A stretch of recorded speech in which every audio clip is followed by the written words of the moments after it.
For this week in the Crossing Borders podcast, we're continuing our greatest hits series, this time featuring our past guest, Matias Rivera, co-founder and CEO of Fanatiz. We hope you enjoy this episode as much as we did. My guest today is Matias Rivera, founder of Fanatiz, a soccer streaming platform that allows people outside of Latin America to legally watch top LATAM soccer leagues. Fanatiz stream leagues from Argentina, Chile, Mexico, and more, along with the Copa Libertadores, the LATAM version of the Champions League, and the Copa Sudamericana, the LATAM version of the Europa League this year. Matias has been involved in entrepreneurship, NGOs, and philanthropy throughout his life, and has been a key building block of the Chilean tech ecosystem and its infrastructure. After studying in Chile and spending a semester at Harvard, Matias founded Jump Chile, LATAM's largest university startup competition. We first met because he was on the founding team of Start-Up Chile back in 2010, and then he went on to Patagonia Sur, a for-profit conservation effort in Chile. We talk about how he founded Reforestemos Patagonia, a crowdfunding campaign to raise money to replant trees that were destroyed by a massive wildfire. More than 100,000 people from 40 countries donated, which allowed Matias and his team to replant 500,000 trees, and he was featured in The Economist and many other worldwide publications. We talk about why Matias opted for a Stanford MBA, the LATAM tech ecosystem, how Matias thinks about growing a business, why he decided to start Fanatiz. We also cover philanthropy in Latin America and how it relates to early stage investing, his advice to getting investment in as a LATAM founder, and how he used his own advice to get my firm, Magma Partners, to invest. I hope you enjoy my conversation with Matias Rivera.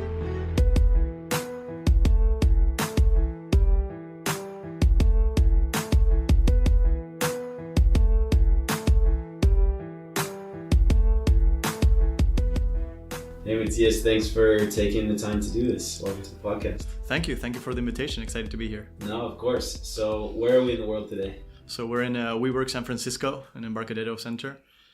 And what are you working on these days? So I'm working on my new company called Fanatiz. Fanatiz is a subscription-based service to watch live sports content online. You can imagine it as a Netflix for live sports of sorts. And how long have you been doing it? I've been working on Fanatiz since 2016, so I guess it's almost 3 years now. Although we've only been live for over just about a year and a half. And how did, say, the last 6 to 9 months go in the company? So it's been a roller coaster, as I guess most of the participants in this podcast say. It's been a very, very busy year. We've essentially, it's a year. 2018 was a year we went from 0 to 1, and we've been growing super fast. We've been growing at 30% compounded month on month for 14 months in a row now, which at the beginning is easy, but as it starts getting bigger and bigger, it becomes getting pretty crazy. And why this business rather than any other business? Why was this one that piqued your interest? Yeah, so this is my fifth venture, my fifth startup, so to say. And I guess the common theme is finding a problem that is in need that I think I can solve. And Fanatiz specifically was born as an idea when I was living here in California between 2014 and 2016, doing my master's. So as I was doing my master's, thinking about what's next, and watch soccer from their home countries. And they were using illegal services with very low quality streams, very frustrated, not always being able to watch what they wanted to watch. And I just saw there was a big one problem and two pain point, and three desperate users, which we're all told is kind of like what you want to find. And although the market for South American expats in the US is not that big, I saw it as an entry point into a much more interesting industry trend, which is essentially the going online of TV content and live content. So we're seeing in the US how pay TV is starting to get disrupted as an industry. It's a $100 billion industry, and an increasing amount of companies are taking their content online. In Latin America, it's still not happening, but we believe it's going to happen soon, and at Fanatiz, we're taking position to be ready to take advantage of that disruption. It's a $30 billion industry. So we believe being in between Latin America, Hispanic audiences, sports, and online distribution is a really interesting place to be in. And did you always know you were going to be an entrepreneur? You mentioned this is your fifth venture, so you've been doing it for a while now. Yeah, I guess I've always had a passion for technology since I was young, and for entrepreneurship for quite a while now. I guess I got involved in entrepreneurship while I was a computer science industrial engineer student at Chile, in the Universidad Católica de Chile. And I did an exchange program in Boston, and I got quite involved in the, this was 2008-ish, in the entrepreneurial community around MIT. I got quite involved with the MIT 100K contest, which is one of the big entrepreneurship contests. And a Chilean professor who was at MIT at the time, called Arnoldo Hacks, is a pretty prominent academic from Chile. We got to build a relationship, and he essentially told me about the impact that he saw MIT 100K having in the MIT community and in the Boston area in terms of entrepreneurship, and how in Chile there was very little along those lines. Entrepreneurship was not even a thing. Startups weren't a term. Most people were thinking about what job they were going to get. No one was thinking about an entrepreneurial career path. So a little bit inspired by what I saw in MIT 100K, I went back to Chile and started an entrepreneurship contest called Jump UC back then. Now it's become Jump Chile. This was 2008. And since Jump Chile, I was only involved the first 2-3 years, but since it's really grown, it's become the largest university entrepreneurship contest in Latin America, and apparently one of the 5 largest in the world, I was told the other day, which is incredible and definitely not my merit. I just got the ball rolling way back when, but it's great to see it grow and thrive. What was that like in 2008, trying to get students to do an entrepreneurship contest? Yeah, it's I guess the way we came across it about it was thinking about incentives, and we were always very clear about creating a prize that didn't have any strings attached to it. It was $1 million pesos, which is about $1,500, which is not all that much of money, but when you're a student, it feels like a really lot of money. And we just said, send us an idea. We made it really easy to apply. It was a fairly short application and submission of an idea, frankly, and you could get $1 million pesos. So we would just kind of encourage people to sit down, maybe get with a couple of friends from other schools, because we really encourage interdisciplinary thinking, and just send an idea. And if it's a good idea, you'll get $1 million pesos.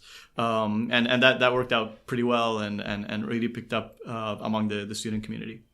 That's really interesting. So it's not a lot of money to get a bunch of the ball rolling. Yeah, no, I mean, it felt a lot back then. The budget of the first edition of Jump UC was 2 million pesos, which is like $3,500, and it was a challenge raising that capital, but we did it, and half of that was prize money, more than half, because $1 million was the first prize, but then you had a couple other smaller prizes. But yeah, that was my first. So it's a startup to promote startups. So it's like, borderline kind of like the definition of a venture, but it was creating something from nothing, an organization, a brand, a group of people, an idea, and mobilizing people to do something. So where we first crossed paths was in 2010 in Start-Up Chile. And you were part of the team that got that off the ground. Yep. How did that story happen, and what was that like? Yeah, so after I did Jump UC in Universidad Católica in Chile, in 2008 and 2009, I was asked to lead coordinate the entrepreneurship program of the university as a whole. So I got very involved, kind of like at a little bit of a bigger level in entrepreneurship and academics in the university. I was still a student. This was my last year being a student, and I graduated at the end of 2009. I was thinking about what to do next. During my time working in entrepreneurship in the university, I had crossed paths with Nico Lachea. And Nico was invited in early 2010. There was a change of government, and the first administration of President Piñera started. And Nico was invited to be the senior innovation advisor to the Minister of Economy. And I was really fortunate that Nico thought of me when he was thinking about building his team, and he invited me to be part of his team of innovation advisors to the Minister of Economy as well. It was 3 of us, and essentially the 3 of us had this mandate of promoting entrepreneurship and innovation in Chile, whatever that means. And our first challenge was really defining what we chose to define innovation to be. And there's no right or wrong answer, but we maybe a little bit arbitrarily decided to focus on startups and Silicon Valley style startups. And then the question was, what should we do to promote startups in Chile? And we thought there were several key challenges. One was a cultural challenge, one was a global networks challenge, and the other was a talent challenge. but not so much a talent challenge because we thought there was good talent, but just the way talent connected with the culture and the networks.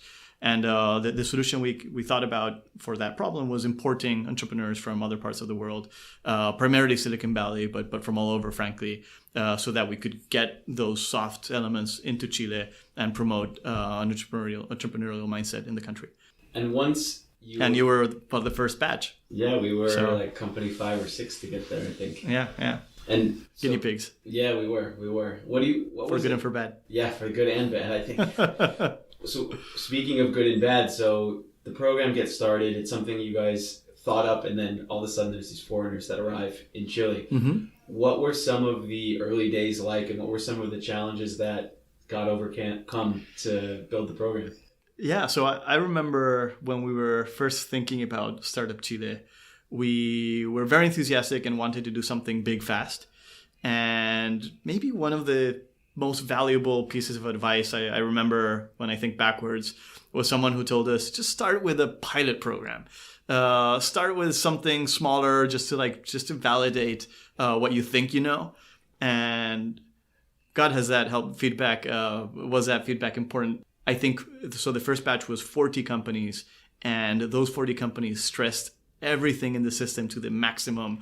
If it had been bigger, I think very possibly it would all have just like fallen apart just because there wasn't an organizational capacity to really make sure everything was properly taken care of, from opening a bank account to finding a house to getting internet in Corfo offices to like where will these people work, how will they get a visa, like so many things that come up. How do you get the money out of the government, how do you reimburse it, just so many complexities around running a program out of government that's usually slow and difficult to move. I think one of the funniest ones that I think highlights some of the challenges was that I think it was at 4 p.m. every Friday in the government office they changed the password to the internet.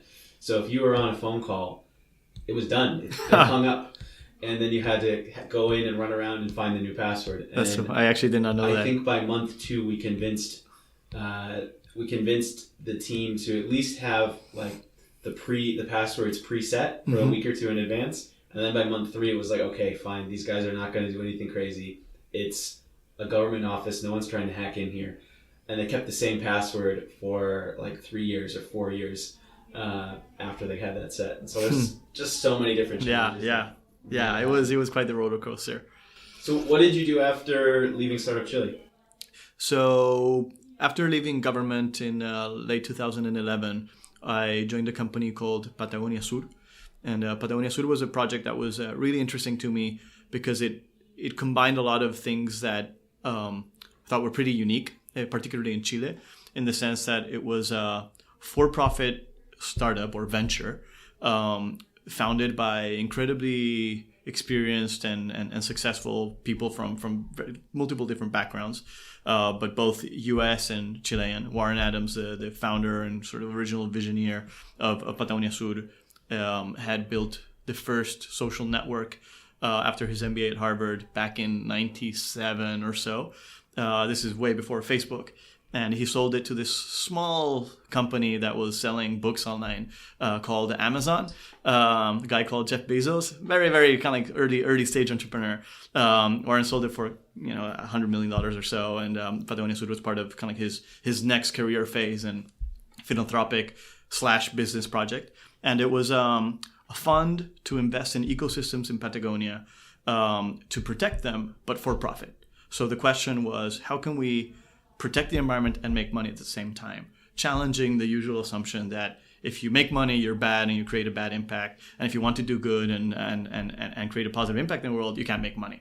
And I thought that was not something that had to be so. And Patagonia Sur was a really interesting exercise, an experiment to try and find a model where you could combine a profit with impact. Today, I guess the category is called social entrepreneurship, social innovation. It's become more of a theme, but back in 2010, 2011, it was still a relatively new idea.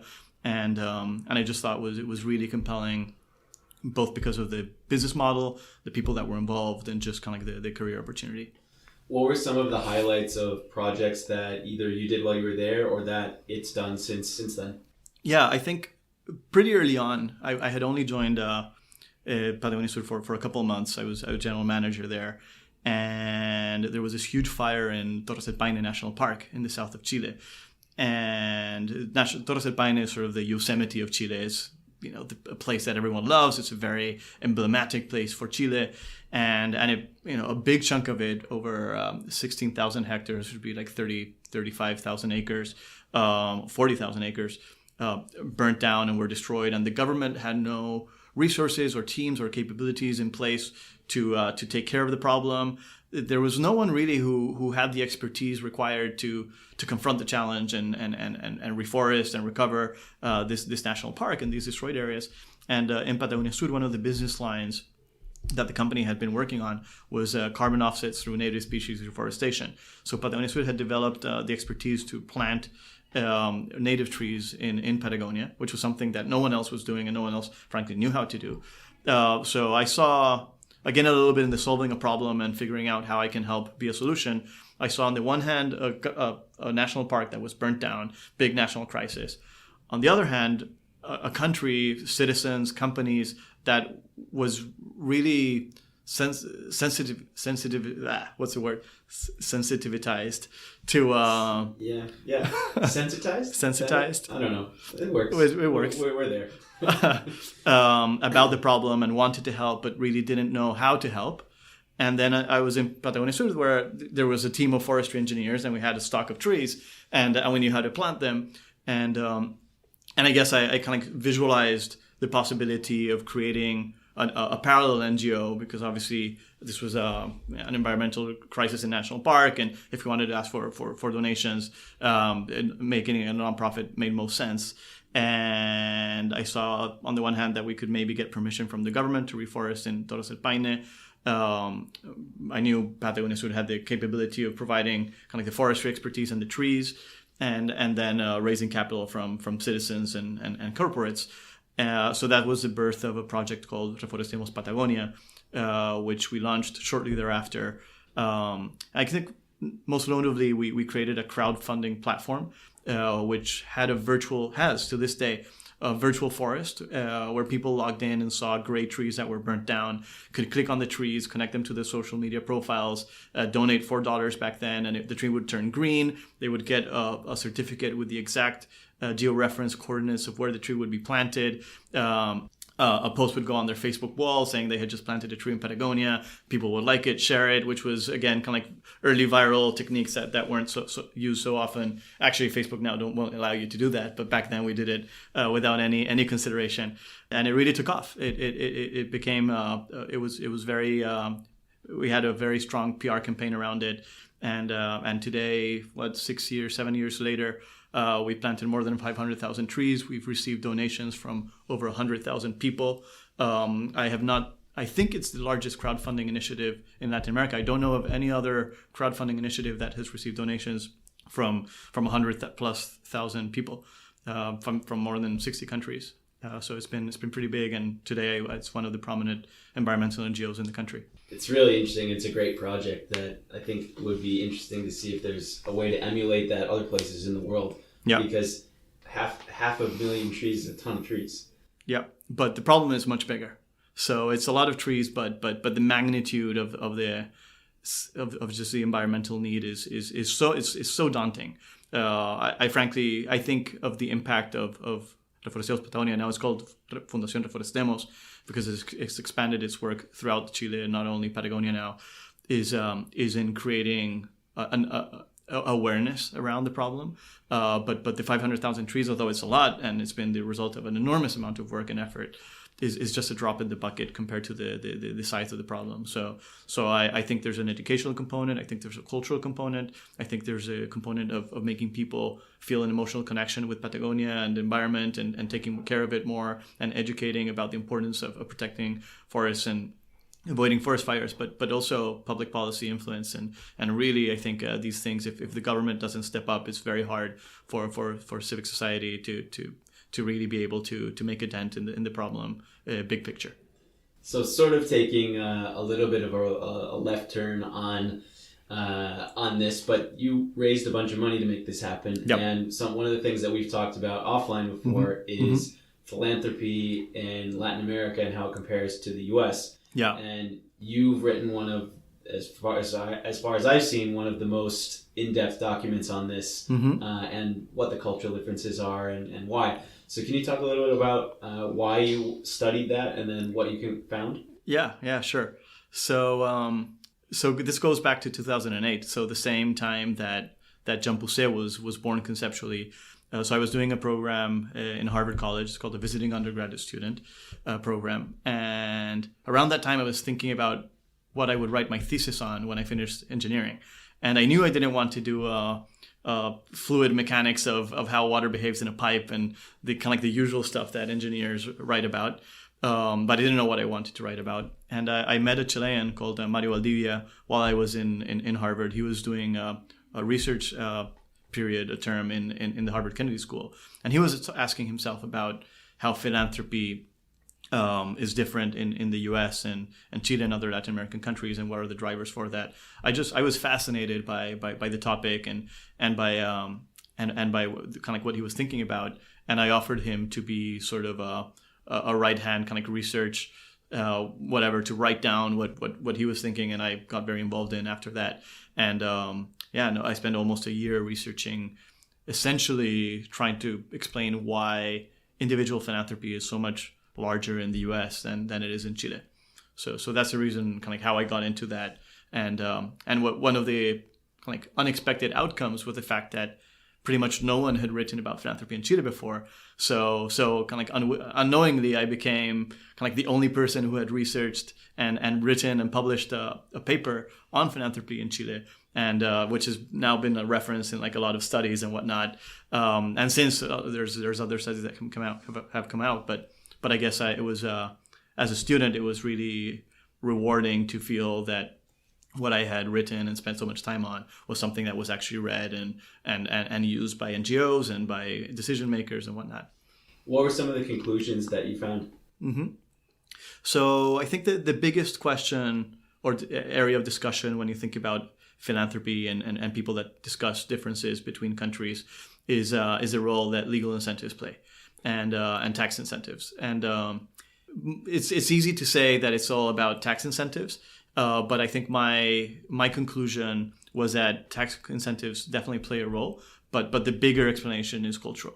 So tax incentives play a role on the margin, maybe 20-30%, but don't explain for order of magnitude differences. And I guess, so the first point was no one actually knew how much philanthropy there was in Chile. So in the US, it's well studied. It's probably evolved since, but it's around 2% of GDP, individual philanthropy. And in Chile, no one had any idea. But I started looking into it and started looking at available material and research and came up with a proxy that was roughly 0.2 to 3%. So about 1/8 of the philanthropy in Chile versus the US. Studies that have come out later have corrected that to like 1/10. So it's like 10%. But an order of magnitude of difference. So yeah, so the question. So then you look at other countries around the world, not only the US and Chile. And I think a big important conclusion is it's not that Chile is doing really badly in philanthropy. It's that the US is an outlier. And in all the world, is far and away the largest country in terms of philanthropy. And the rest are just lower. So it's not that Chile is doing bad. It's that the US is doing great. And if you look at kind of like the follow-up countries that trail after the US, it's the UK and then Australia. I don't remember the countries exactly, but I remember the top 5 are all kind of like Anglo background, cultural, Protestant countries. So there's something there. So it's just adding to the cultural component. Interesting. And it's sort of interesting tangentially too, because if you look at startups and investing in new things, it's not really philanthropy, although there's a little bit of that. Yeah, at sometimes. An early stage. Yeah, seed investors or angel investors. Yeah, and there wasn't really that until very recently in LATAM. It's starting to build more and more now, but I think I bet it's more connected than people would think. Mm-hmm. Yeah, and in the US at least you see a lot of the angel investing activity driven by successful entrepreneurs. And I think one of the challenges in Latin America when you're thinking about investing and promoting entrepreneurship and startups is the relative absence or just much lower concentration of entrepreneurs that have made it. And so there's just a smaller amount of capital available for this kind of like giving back and investing in entrepreneurs that are kind of like at the starting out their entrepreneurial journeys. And so in 2014, you decided to go study again. Yeah. After having gone and done different entrepreneurial things, some NGOs. Why did you decide to go back to study, and how did it impact what you decided to do after? Yeah, so I think I did a program at Singularity University in 2012, which was an amazing experience. I got to be in kind of like NASA's campus in Silicon Valley, surrounded by interesting people and thinking about interesting things. It was 10 weeks long, and after it was over, it's like, this is way too short. I want to be back for longer. So I guess one of arguably the biggest drivers of me wanting to do a master's program was just kind of like wanting that experience of being in a world-class university or kind of like learning environment for a longer period of time. Also, when I had been in Harvard in 2008, I was only there for a semester, so 6 months, so it flew by, and I was like really left with wanting more. So I sort of knew that I wanted to do a master's at some point in my career. The what I wasn't so sure about. And I ended up going for an MBA, partly because it was the most flexible program I could find. So it was a program that would enable me to kind of like indulge in many different interests and be very flexible in the curriculum and the courses I took and just kind of like the areas I could go into. So part of my drive was the curiosity to just go into interesting topics that I found were interesting without a specific overarching theme, as in engineering or as in psychology. And the MBA was arguably one of the most flexible curriculums I found. And what would you say are some of the biggest takeaways from your time at Stanford? So I think for sure the people you get to meet is it's cliche, it's what everyone says, but it's truly a powerful part of the experience. And it's not only because of a kind of like the value of the network, but also it's all personal relationships. So it's not people you meet; these are friends, friends who happen to then go to work in some of the most interesting companies in the world, and who are generally driven and kind of like very very hardworking and work their way up and become kind of like suddenly important people who are in a position to give you valuable help and just give valuable advice and open doors and whatnot, and just kind of like having the opportunity to be surrounded and have these relationships was a big important takeaway, professionally and personally, and also just as I was saying, the experience to indulge in curiosity in an academic environment was a very stimulating experience for me. So going back to your business, how did people who wanted to watch soccer when they were outside of their home country do it before Fanatiz? Yeah, so it depends country by country. So there's some variance to the answer, but in general, fans were had to use illegal services. I guess the most well-known is called Roja Directa, which everyone who kind of is a sports fan of some form nods their head when they hear about Roja Directa. And it inevitably also comes with a kind of like a grimace of such a bad experience, full of pop-ups and unreliable streams that fall through. Sometimes the commentary is in random languages, and it's just like a painful experience. But fans want to watch content, and if there's no other alternative, they're desperate and they'll do whatever it takes. And it's not their fault that they use illegal services. It's, in my opinion, was a problem of the leagues and the sports broadcasters that didn't make it available legally. So it was just this unsolved market need that was waiting for a solution. And how quickly did it ramp up when you put the first content out there? Yeah, so there's this classic kind of entrepreneurial saying, build it and they will come. We all know that's not the case, or anyone who's ever built something and thought they will come realizes very quickly that they do not come. And you could argue, maybe compellingly, that if you build, a platform where you can watch legally soccer, high quality, ad-free, everything, they will come. And no, they still don't come. You really have to invest in marketing, especially at the beginning, to get yourself known and to build that traction and deliver a quality service that generates referrals and creates some viral growth. But marketing is always a huge challenge, and this was no exception. What were two of the most interesting things you did on the marketing side to get users or get to be well known at the beginning? I think we've used Facebook quite a bit. Facebook is, well, we all know now in the years since, it's creepy how much it knows about us and how much we let them know. But it's also incredibly valuable for a marketer. And frankly, as Facebook clients, I mean, if someone likes, let's say, Boca Juniors and lives in Miami, they're actually grateful to discover that they can watch those games legally and in quality with Fanatiz. So it's not always a bad thing that these companies know a lot about us, but it puts them in a position to recommend content that is highly relevant to us.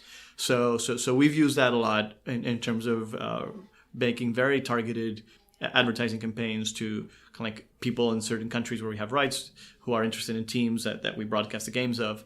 But also, I guess from a marketing perspective, we have the benefit that fans want to watch this content. So many companies try to persuade people to consume whatever they're generating because, you know, it's new and they're trying to get it out there. This is soccer from Latin American expats. Like, they want to watch that game, so they're looking for the game. So we didn't have to persuade them to want to watch it. We just needed to let them know where they could find it. So generally, the go-to behavior when someone's watching a stream is, you know, to Google the game. So we also invest heavily in Google Ads.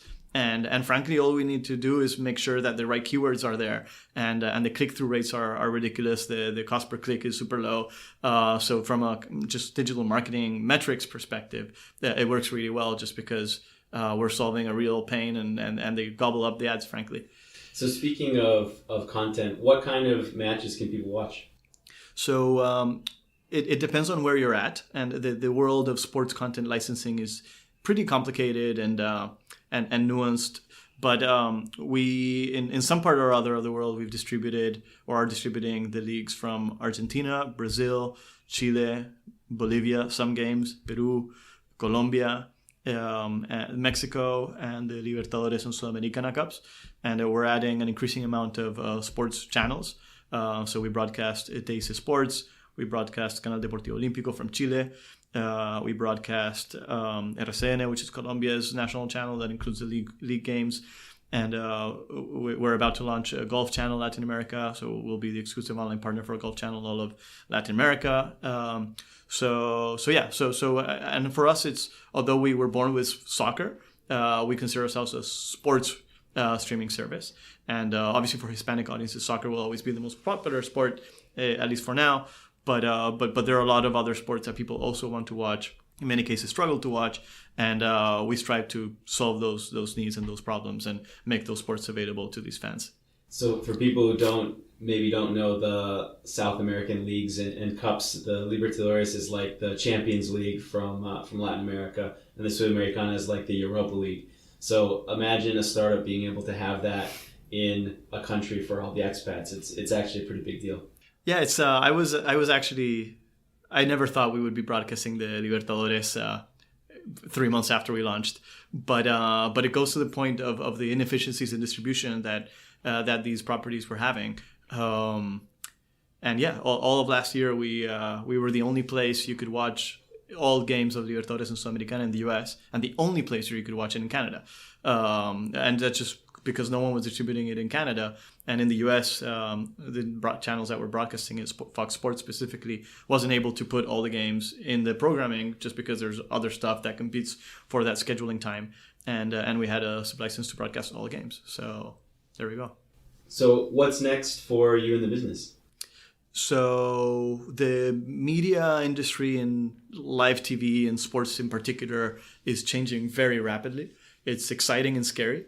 There are very big players that are kind of like increasingly awakening to the fact that online distribution is about to disrupt their business, and that creates opportunities for us as a startup and also threats and kind of competitive pressures. But I would say 2019 is a year in which we are deciding how to approach our strategic partnerships and how to work with these bigger companies in order to create a kind of like grow to the next level. So today we're still a kind of relatively niche play for Latin American expats wanting to watch soccer, but we see a much bigger opportunity. And the question is, how do we navigate this evolving and changing industry in order to build up our position and really help more fans access the sports they want to watch? So one of the interesting things that I think is one of the things that's interesting about your business is that it's pretty much a native LATAM business where you're finding a need that the local economy wants, and it's not just a copycat of other businesses. And I see that as kind of that next wave of businesses that will come out of LATAM where they're actually like LATAM first, but actually have applications outside of LATAM. How do you think about the LATAM ecosystem and how it's been growing in terms of more venture capital and companies? And do you see a similar sort of progression from copycats to maybe some native business models? That's a big question. As we talked about earlier in the podcast, I spent a lot of years kind of working to promote entrepreneurship in Chile. So I feel very passionately about the cause of startups and entrepreneurship in Chile and Latin America in general. And although I think it's come a long way, I think there's still an enormous amount of barriers and challenges. And I think the process of starting my own company has really helped me see from kind of like the inside what some of those challenges are. I moved from California to Chile when I decided to start Fanatiz, and sort of quote unquote incubated Fanatiz for the first 2 years from Chile. But once we reached a certain size and certain scale and wanted to take it to the next level, I saw for different reasons that it was going to be very difficult to do that from Chile. And I actually moved to Miami about in the past 6 months or so, essentially to open up our headquarters in Miami and work from there in terms of building out the partnerships and bigger picture fundraising as well. And I think that takes me to one of the challenges, which is funding and the VC environment in Latin America. I think there's a pretty active seed fund stage. So it's always hard to raise capital, but there are more people or institutions available to sign 50, 100, 150K checks. But once you get to the point where you need to raise maybe a Series A and like several millions of dollars, the amount of institutions that are available to sign check investments of that size shrinks really, really rapidly. It's just very shallow. So I would say one of the big challenges is the depth of the capital pool for scale-ups more than startups. And so that's one of the big drivers that drove me to the US as well. What advice would you give to US funds or maybe angel investors that can write a bigger size check to why they should be looking at LATAM companies? So I think as an entrepreneur, it's a problem. As an investor, it's an opportunity because of the relatively harder access to capital that Latin American startups face. Inevitably, their bargaining position to negotiate terms is weaker. So from an investor, that's a good thing because you can push valuations down and have higher returns on your fund.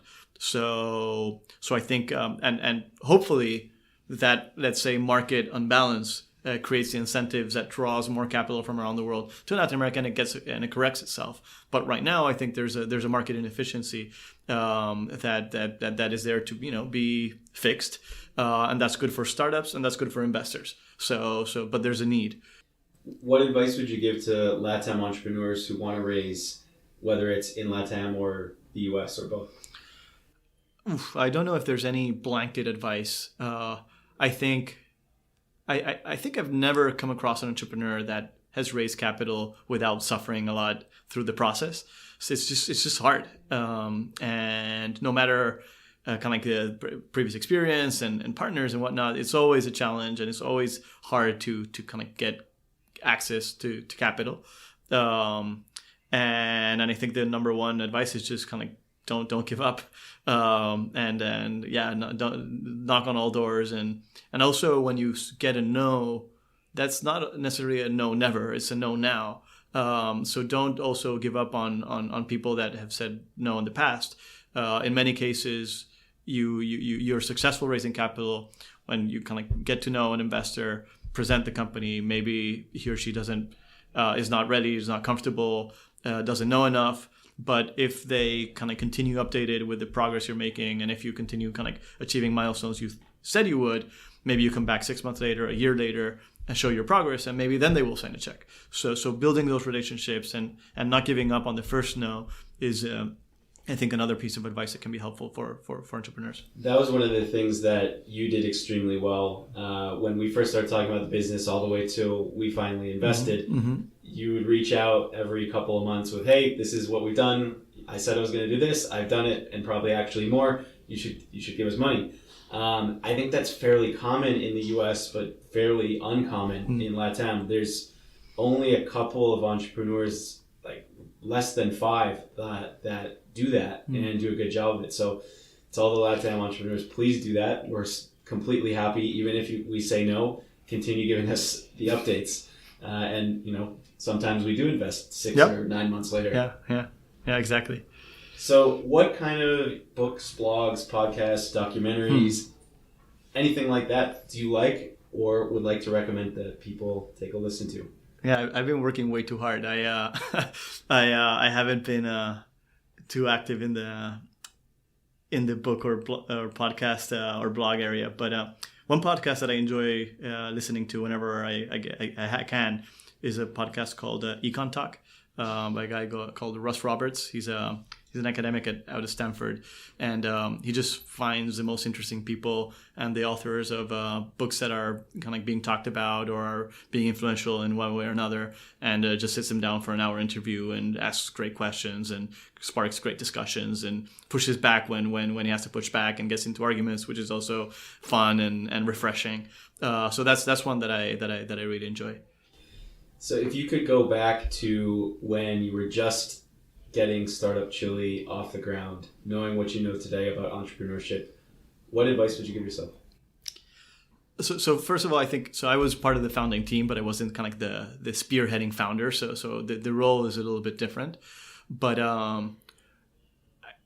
there's always the same pattern of resistance to change and resistance to something new, and just having to push through and not giving up, be it in fundraising, be it in starting a nonprofit, be it in starting a governmental program.